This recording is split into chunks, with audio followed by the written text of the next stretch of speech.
Learning objectives are statements that define the expected goals of a curriculum or lesson. They are also known as instructional objectives, learning outcomes, or learning goals.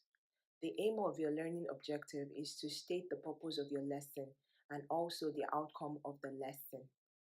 Your objective must describe students' learning as an action that can be observed and as an action that can be measured and assessed. When writing your objectives, always start with a phrase such as, "At the end of this lesson, students will be able to do certain things that are in the lesson you already taught."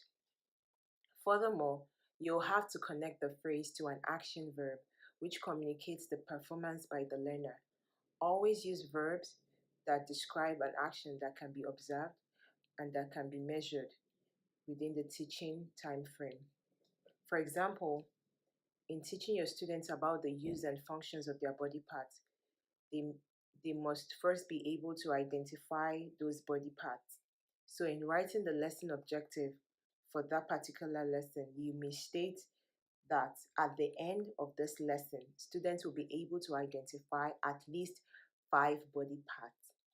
This objective is not only measurable, but also it can be assessed. However, avoid using words such as believe, understand, become, know, increase, and so on. These terms are not observable and not measurable because they are thoughts and not actions.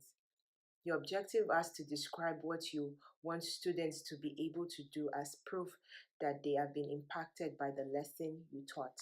Your lesson or learning objective has to lead your students from the basic understanding of the subject to an higher degree of understanding. In conclusion, always specify what the learner will be doing when demonstrating achievement or mastery of the objectives. Always stress what your students will have gained in partaking in the lesson. I hope this explanation has been able to help and it would help you also in writing your learning objectives from now on.